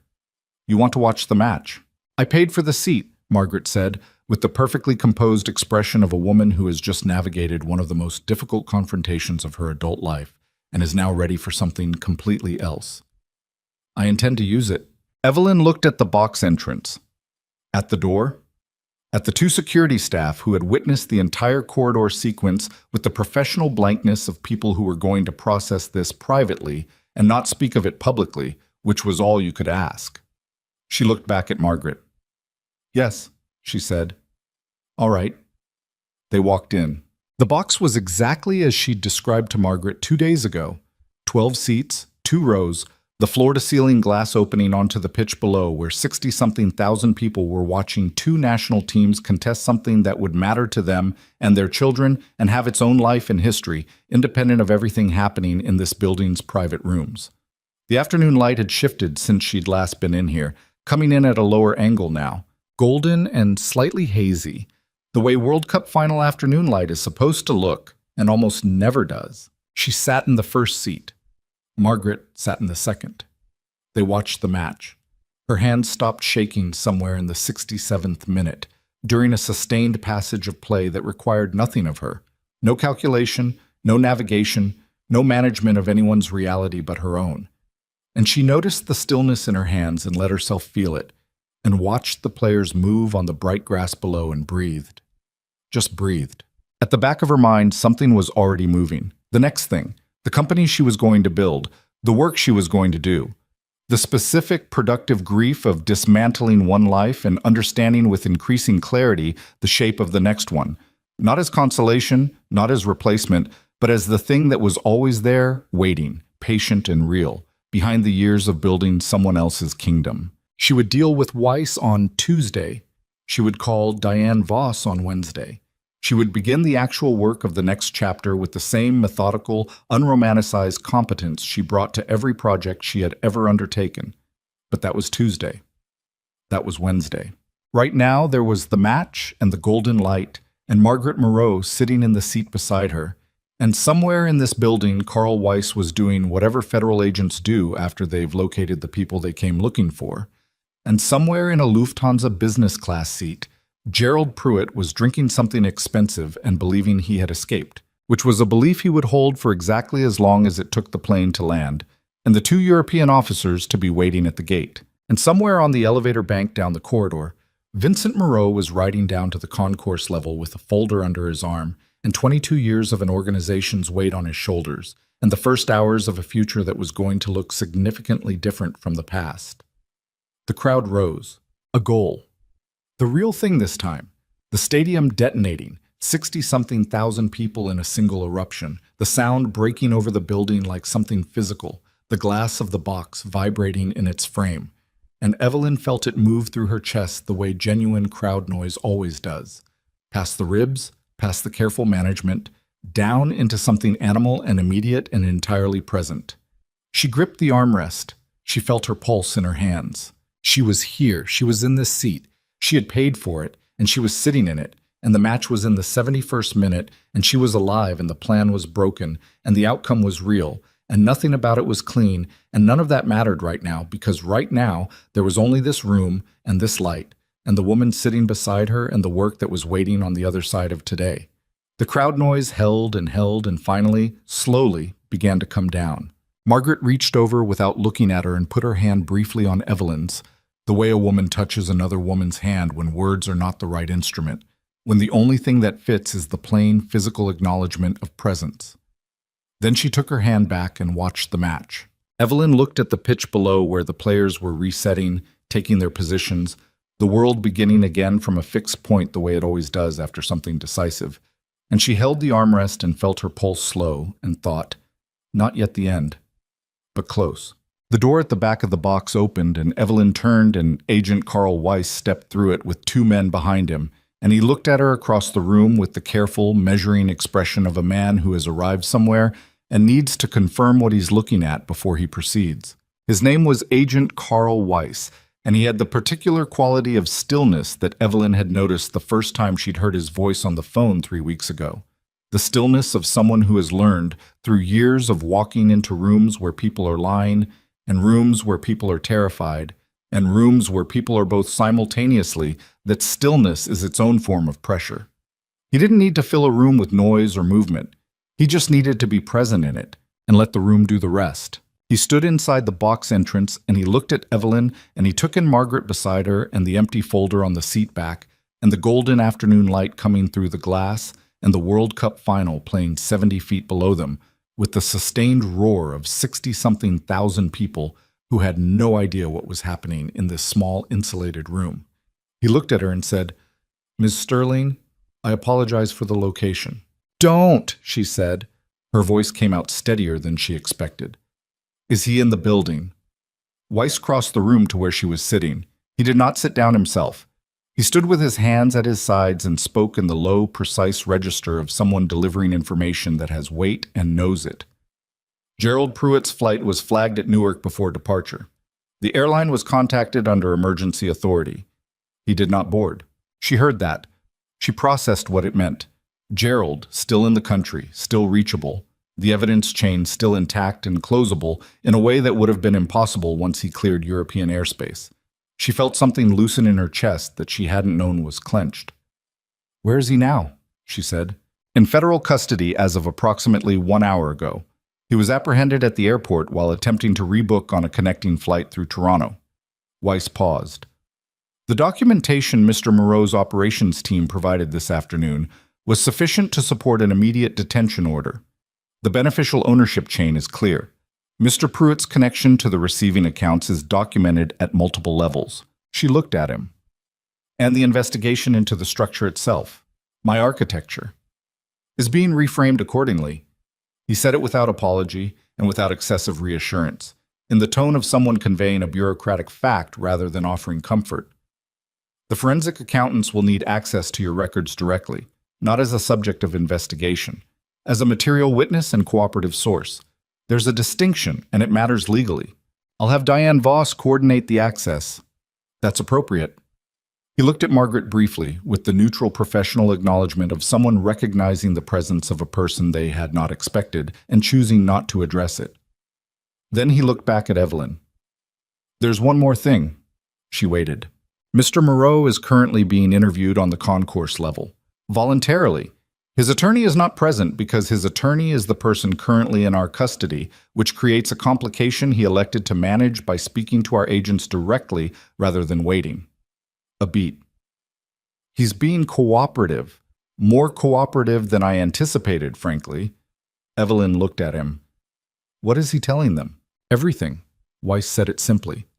"He's telling them everything he knows about the transfers, the account structure, the relationship between Pruitt and the subsidiary CFOs who process the transactions. He appears to have a comprehensive grasp of his own organization's financial operations, which is useful. Another beat. He also appears to be under no illusion about the position he's in, which makes the conversation more efficient than these conversations usually are. She was quiet for a moment.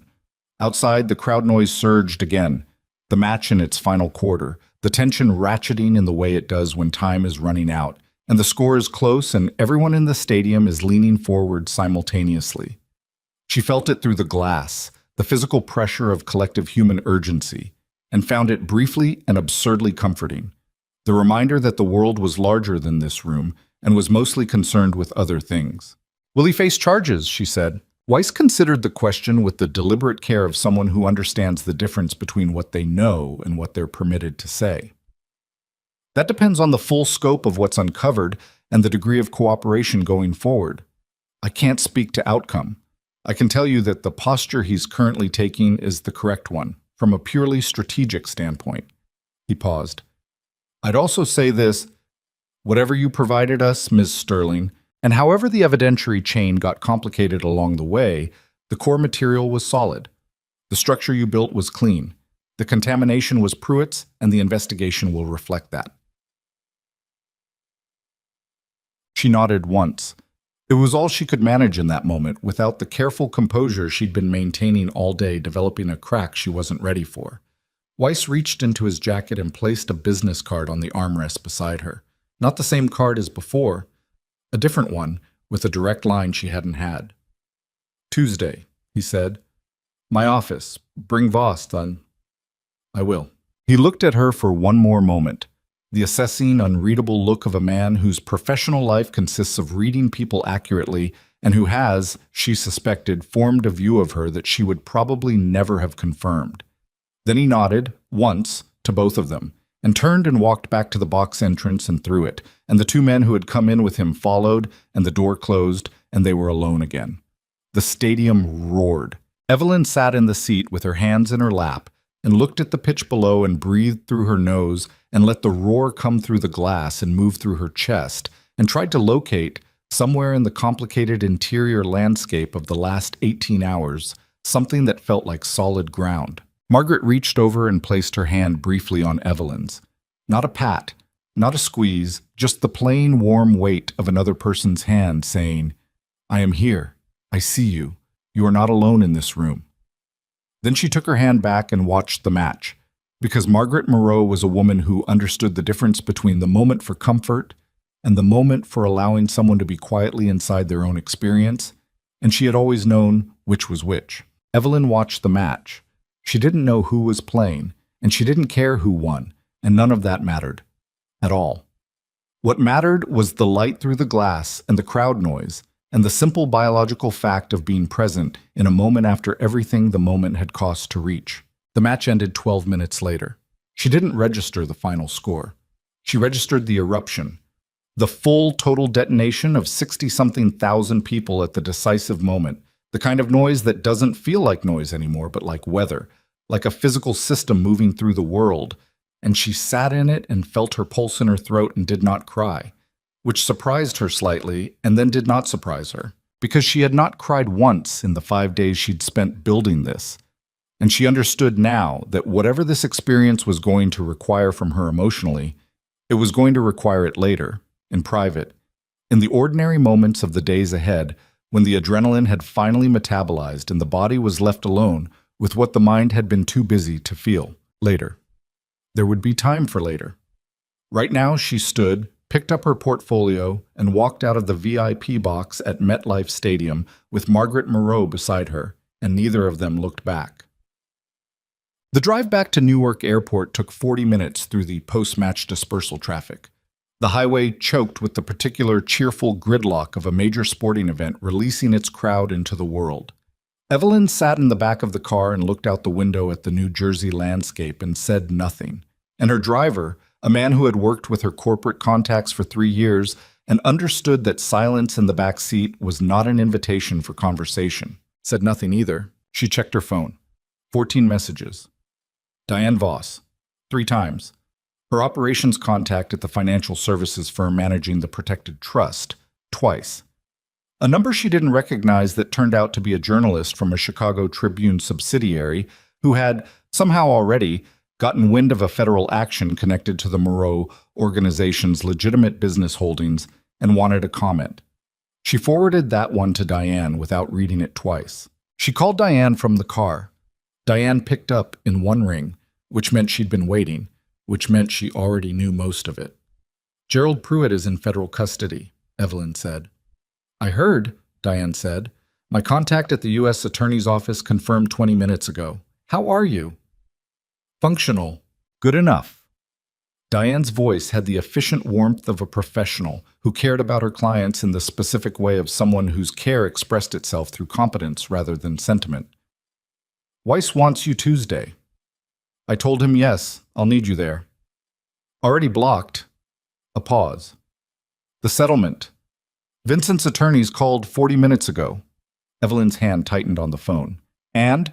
They want to talk. Not contest. Talk." There was a specific phrase used, which I'll paraphrase as, "We've been instructed to find a resolution," which, in my experience, means the primary party has told them to settle and settle cleanly and not make it worse. Another pause. "Evelyn, I think you're going to get everything you asked for." She looked out the window at the New Jersey highway moving past and let that land. Not with triumph. It didn't feel like triumph. It felt like the end of a very long physical effort. The moment after you've been holding something heavy for so long that you've forgotten your arms could feel any other way, and you set it down, and what you feel first is not relief but the strange, disorienting absence of the weight. "Set the meeting for Thursday," she said. "Not before. I need 2 days."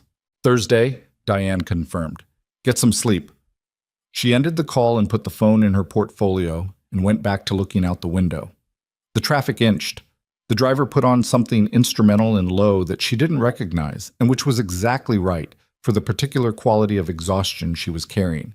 The kind that lives not in the muscles but somewhere deeper, in the place where sustained vigilance lives when it finally stands down. She thought about Gerald Pruitt in federal custody at Newark Airport. She thought about the 11 years he had spent inside Vincent's organization, learning the architecture she had built, patient and meticulous, and she tried to locate what she felt about him and found it was less than she expected. Not forgiveness.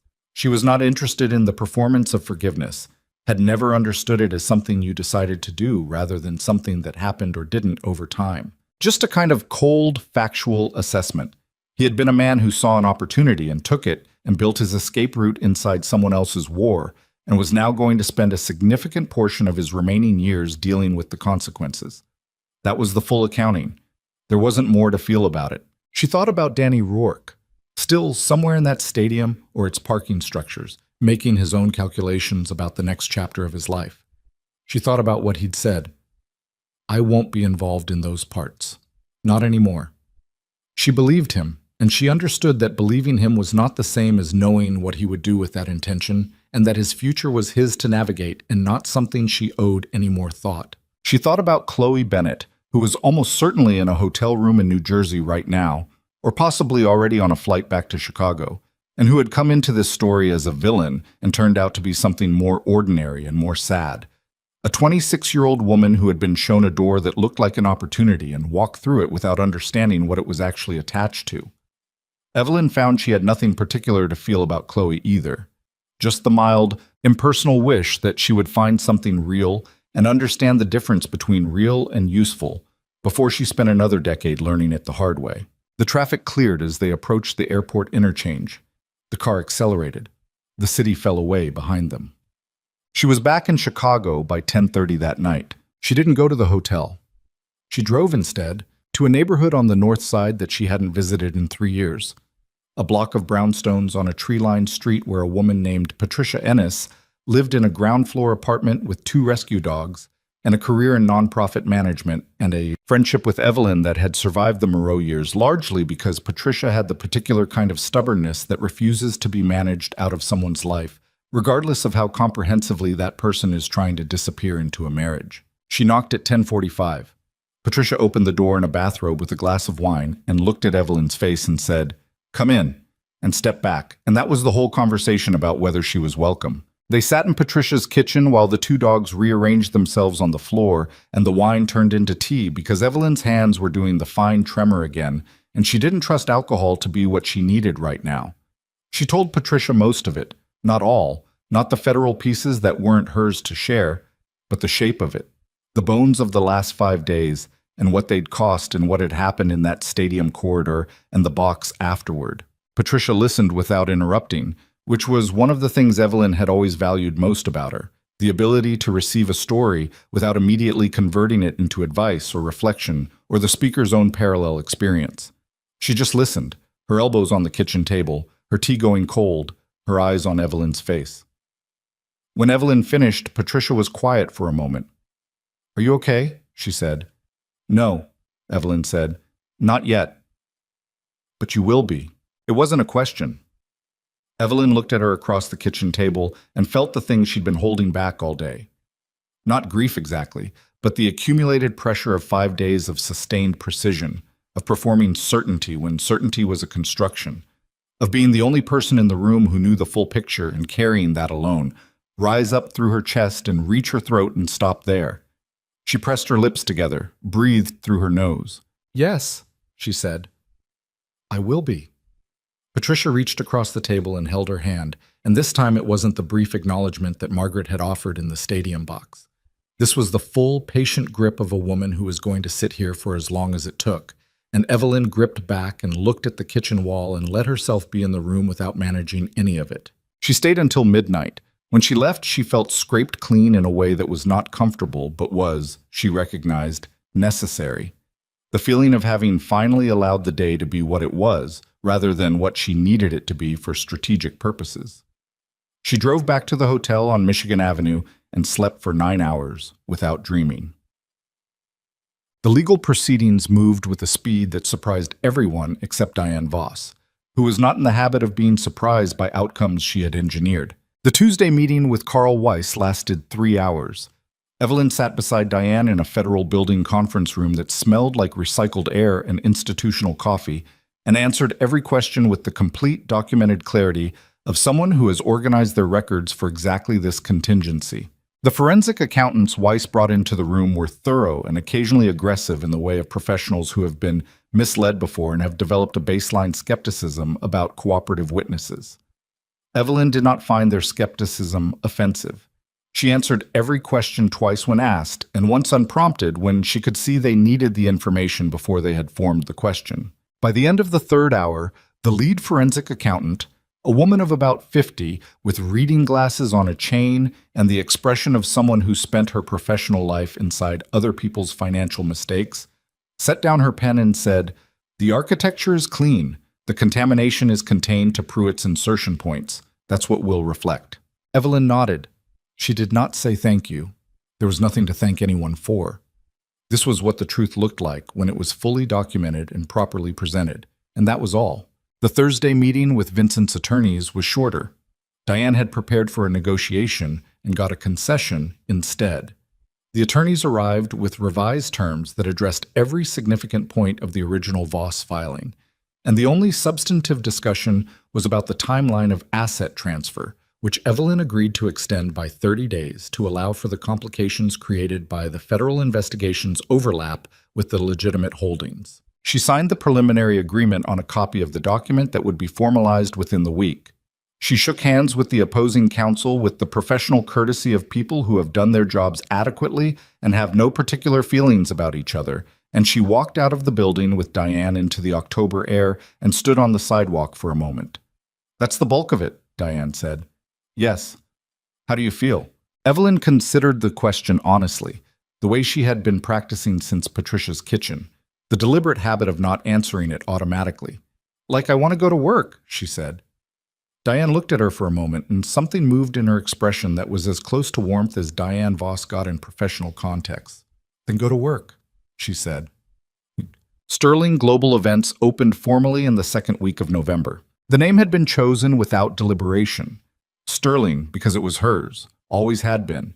The name she had been born with and had set aside for 7 years inside a marriage and was now simply reclaiming. Global because she intended to mean it. Events because that was the work, the actual work. The thing she was very good at and had spent 7 years doing at a level of excellence that no one outside a very specific set of corporate relationships had ever fully seen, because she had been doing it inside someone else's structure and under someone else's authority and toward the amplification of someone else's name. Not anymore. The offices were on the 14th floor of a Michigan Avenue building with windows that looked north toward the lake and west toward the city grid. And she had chosen them because of the light, the particular quality of Chicago morning light coming through north-facing windows, clean and consistent, and without the dramatic seasonal variations of southern exposure, the kind of light you can work in without thinking about it. She hired 4 people in the first month. A senior event coordinator named James, who had spent 8 years at a competing firm and left because the competing firm had stopped listening to him. An operations manager named Sujin, who had a background in sports entertainment logistics, and whose interview response to a complex venue management scenario had made Evelyn set down her pen and say, out loud, "That's exactly right." A financial director she poached from a hospitality consulting firm she'd worked with during the Moreau years, and an executive assistant named Rosa, who had applied with a cover letter that spent 4 paragraphs explaining what she understood about how event companies fail, and 1 sentence explaining that she intended to help this one not.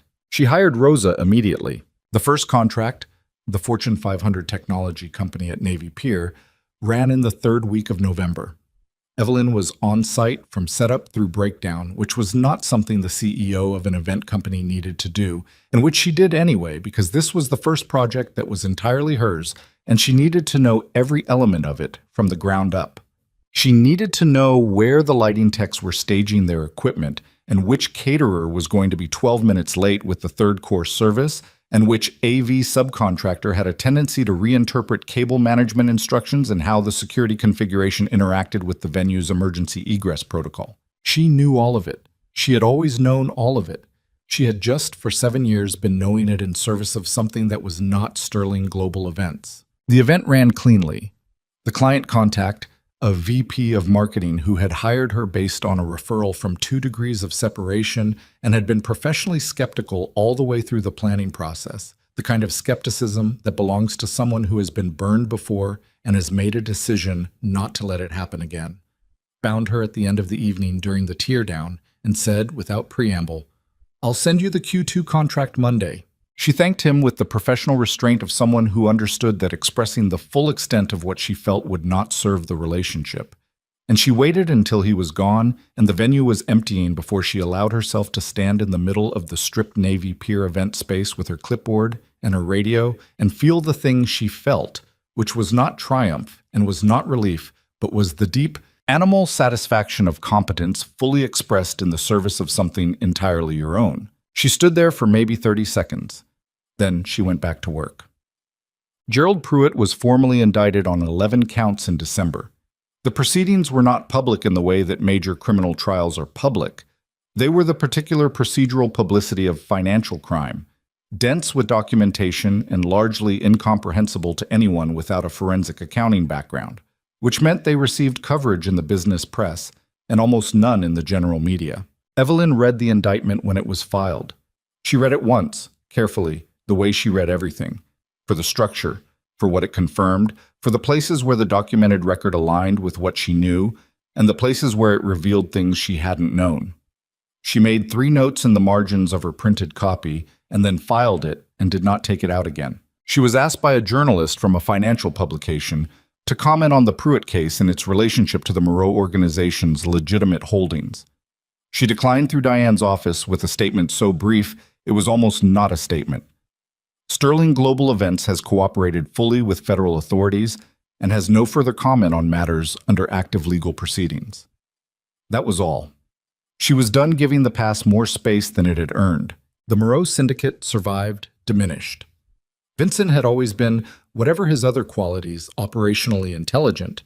He understood the leverage points of his own organization, and having been stripped of the financial architecture Evelyn had built and the legal protection Gerald had provided, he restructured around what remained with the pragmatic efficiency of someone who has no interest in self-pity as a management strategy. The federal investigation ran its course, and resolved without charges to Vincent directly. The cooperation he had extended from the moment of that phone call in the stadium corridor had been, as Weiss had suggested it might be, strategically valuable. He was not the same. That was visible even at the remove of the city's professional grapevine, the second-hand reports and contextual inferences that Evelyn processed without seeking them out. The feared, absolute authority of the pre-stadium Moreau was gone.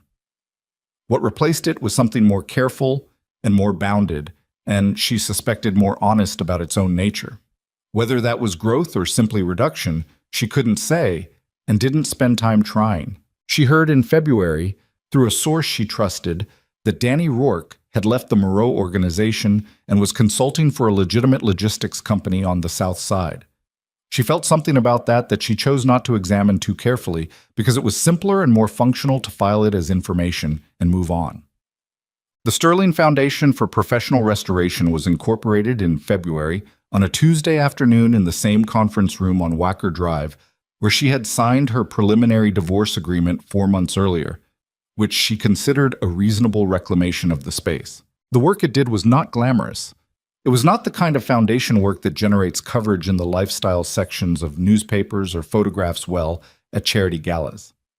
It was specific and procedural and required sustained attention to the unglamorous details of how women in professionally damaging situations actually needed help, which was mostly legal resources they couldn't afford, financial literacy they hadn't been permitted to develop, and professional contacts who would take them seriously on the strength of a referral from someone whose judgment was trusted.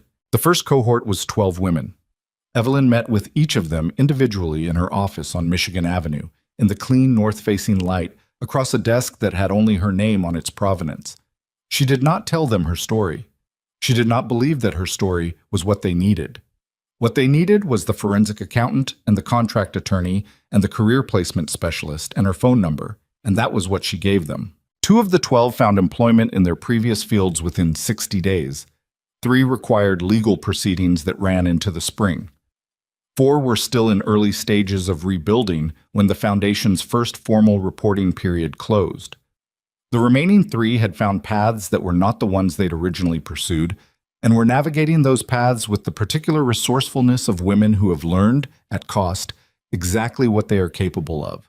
Evelyn tracked all 12, not to manage them, to know. Margaret Moreau attended every foundation event.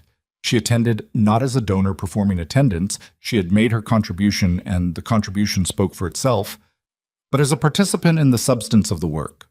She sat in the meetings. She listened to the women who wanted to talk. She said, occasionally and without drama, things that carried the weight of someone who had made her own accounting and found it wanting and was spending the remainder of her life doing differently. At the spring dinner, standing beside Evelyn in a room full of people who had come through something and were still standing, Margaret said, "I used to think that loyalty meant protecting the people you love from consequences." Evelyn looked at her. "What do you think now?" "That consequences are sometimes the only protection worth giving." A pause. "That knowing better and doing nothing is its own form of choosing." She looked out at the room. "I chose poorly, for a long time." "You chose differently when it counted," Evelyn said. Margaret considered that. "When you forced my hand." "When the situation made the choice available," Evelyn said, "you still had to make it." Margaret was quiet for a moment, then, "You're more generous than I deserve." "I'm practical," Evelyn said. Generosity and practicality overlap more than people think. Margaret looked at her with the brown eyes that had seen everything and made their accounting, and something in them shifted in a way that Evelyn recognized as being as close to peace as a woman of Margaret's particular history was going to get, which was probably close enough. On a Thursday evening in late spring, with Michigan Avenue doing what it does in May, the trees in their new green, the lake light faint in the sky above the buildings, people moving on the sidewalks with the loosened ease of a city that has survived another winter and is only now beginning to believe it.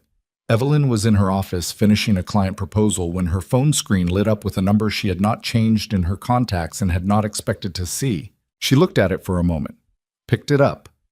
A text. 3 sentences. "I wanted to tell you I'm sorry.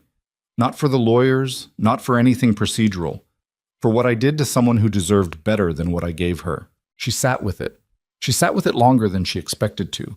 Not because she was uncertain about what to do, but because she was honest enough with herself to acknowledge that the message had landed somewhere real, had reached a place she had assumed was closed, and she was going to let it be what it was for a few minutes before she decided anything. What it was, she concluded, was true.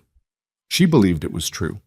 She believed that Vincent Moreau was sitting somewhere in this city having written 3 sentences that he meant, and that meaning them was probably the most honest thing he had done in years, and that it had cost him something to send them. She also understood with the clean, unsentimental clarity she had been working toward for 7 months that truth and sincerity were not the same as repair.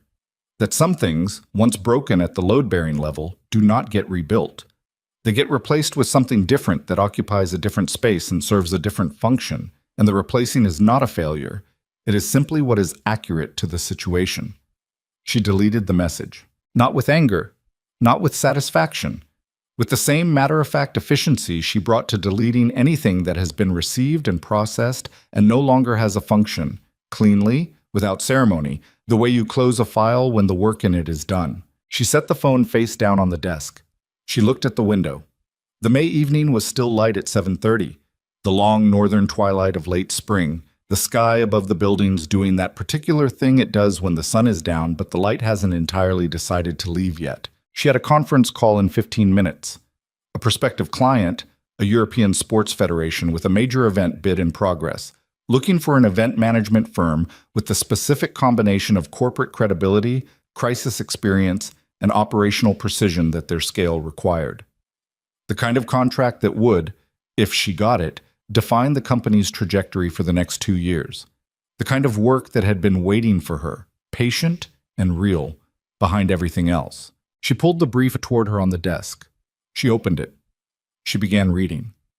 The work was the work. It had always been the work, not the empire, not the marriage, not the complicated human architecture of loyalty and betrayal and the uses and misuses of love. The work.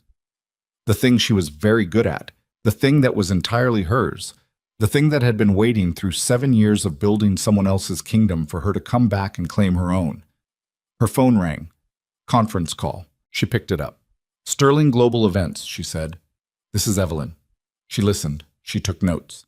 She asked the questions that needed asking, in the order that made structural sense, with the calm, comprehensive authority of someone who understood the scope of the project and was equal to its demands.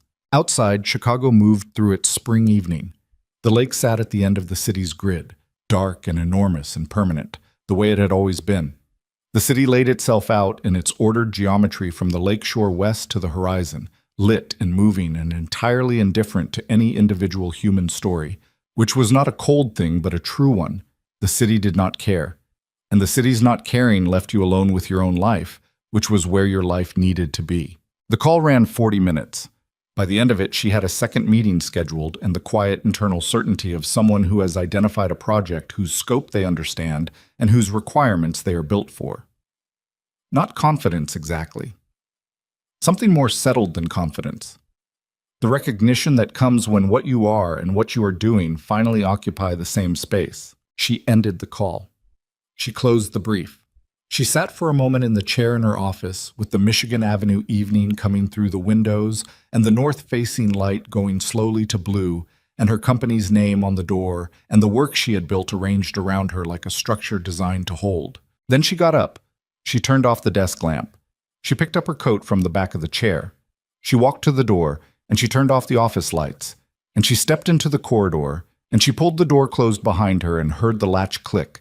And that small, ordinary sound, the click of a door closing on a workday that was done, was the most satisfying sound she had heard in 7 years. She took the elevator down. She walked through the lobby. She stepped out onto Michigan Avenue into the May evening and felt the air on her face and smelled the lake and heard the city doing what the city always did, which was everything, simultaneously, without pause. She walked to her car. She drove home through the ordinary traffic of an ordinary Thursday evening. She thought about what she needed to do tomorrow and whether she had anything worth cooking and the particular texture of a life that belongs entirely to you. Not the dramatic texture of crisis and strategy and sustained precision, But the quiet, sufficient texture of choosing your own hours and answering to your own judgment and building something with hands that are finally, after a long time, building something that will have your name on it when it is done. That was it. That was the whole of it. The tickets that Vincent Moreau had taken to New Jersey, believing they would crown a new queen, had instead done something he had not planned and could not have anticipated. They had been the last thing. The last thing Evelyn needed to stop waiting for him to become someone he wasn't going to become. To stop building inside a structure that would never belong to her. To understand that the door she had been standing in front of for 7 years, not quite leaving, not quite staying, had been open the entire time. She had walked through it. The rest was work. The rest was time. The rest was the long, honest, unglamorous business of a life rebuilt from its actual foundations. Not the foundations of a marriage or an empire or someone else's idea of who she was supposed to be, but the foundations she had come with, the ones that had always been there, the ones that turned out to be more than enough. She drove home. The city moved around her, enormous and indifferent and bright, doing what it always did. She was part of it. She was herself inside it. She was, for the first time in a very long time, exactly where she was supposed to be.